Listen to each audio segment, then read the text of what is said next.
Sveiki visi, šiandien išbandau labai įdomų ir konkurencingą flagmaną OnePlus 15.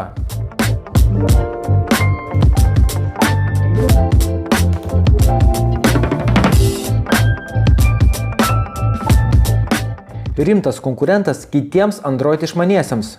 Patrauklus dizainas, greitai įkraunama ir ilgai tarnaujanti net 7300 mAh talpos baterija, šviesus ekranas su 165 Hz atnaujinimo dažniu patiks visiems žaidimų mėgėjams, bei dviprasmiškas kameros atnaujinimas, jau be Hasselblad logotipo.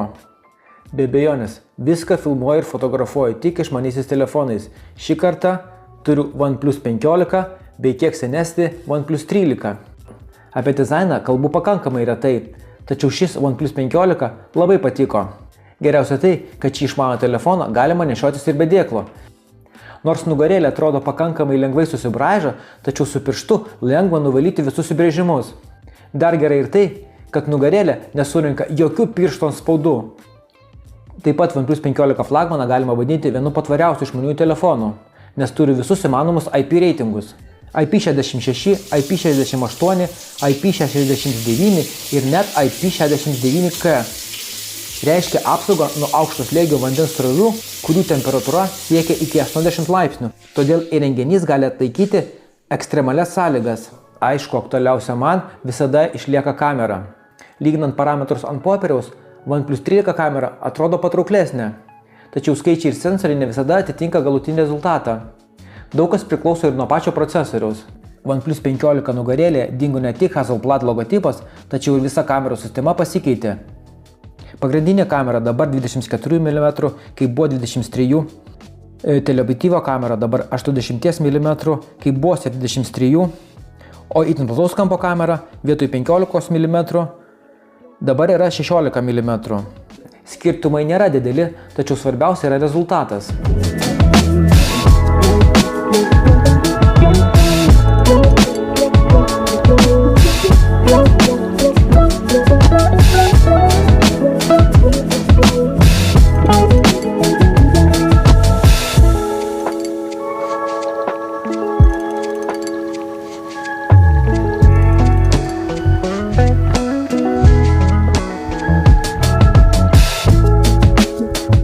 Fotografuojant galima rinktis net kelis židinio nuotolius.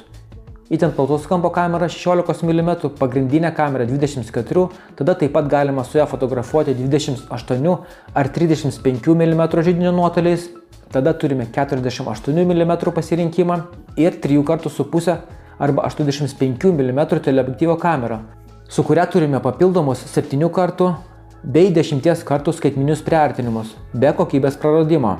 Naudojant skaitmeninį priartinimą daugiau negu 30 kartų, įsijungia dirbtinio intelekto magija. Maksimalus priartinimas iki 120 kartų.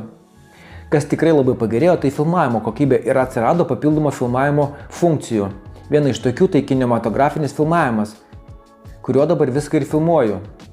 Galima pasirinkti diafragmą, kurią išlies telefoną už nugaros. Ir tai galima daryti 4K raiška, tačiau tik iki 30 kadrų per sekundę. Maksimali filmavimo raiška yra 8K iki 30 kadrų per sekundę, bet tai galima daryti tik pagrindinę kamerą. Gerai ir tai, kad OnePlus 15 modelėje dabar atsirado 4K 120 kadrų per sekundę filmavimą sulėtintai. Ir tai galima daryti ne tik pagrindinę kamerą, bet ir su teleobjektyvo kamera. Palyginimui Samsung Galaxy S25 Ultra modelis gali filmuoti 4K 120 kadrų per sekundę sulėtintai tik pagrindinę ir itin plataus kampo kamerą. Kaip profesionaliam TV operatoriui gerai ir tai, kad pagaliau OnePlus modeliuose atsirado Pro filmavimas su visais pilnais rankiniais nustatymais. OnePlus 13 modelį taip pat buvo filmo režimas, tačiau jis filmavo tik 21:9 formatu. Taip pat pasirinkus Pro režimą galima filmuoti ir log formatu. Tačiau tokius vaizdo failus visada reikia vėliau redaguoti ir koreguoti spalvas. Jei turite tam skirtas programas, kodėlgi ne, verta pabandyti.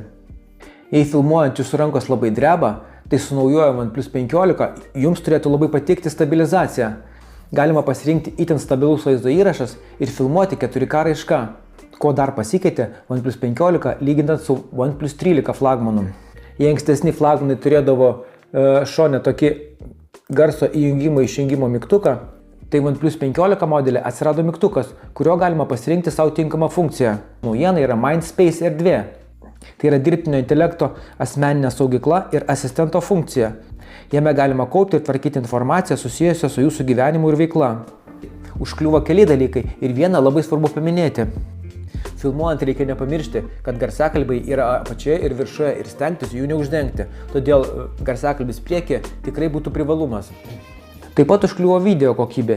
Ji nėra bloga, tačiau redaguojant susidūriau su nesklandumais. Montuojant video kompiuteriu, vaizdo failai šiek tiek strigo. Todėl keletą video teko montuoti su Samsung Galaxy Tab S11 Ultra planšete, kur vaizdo failai nestrigo visai.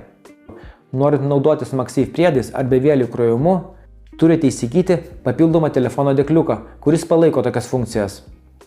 Vienareikšmiškai išskirti galėčiau baterijos tarnavimo laiką šiuo naujoju OnePlus 15 flagmanu, net 7300 mAh talpos baterija. Laidinis įkrovimas net 120 W, o bevėlės 50 W. Nors ekrano atnaujinimo dažnis 165 Hz, tačiau jis veikia ne visada, o tik su tam tikrais žaidimais. Įprastų režimų naudojantis maksimalus ekrano atnaujinimo dažnis yra 120 Hz.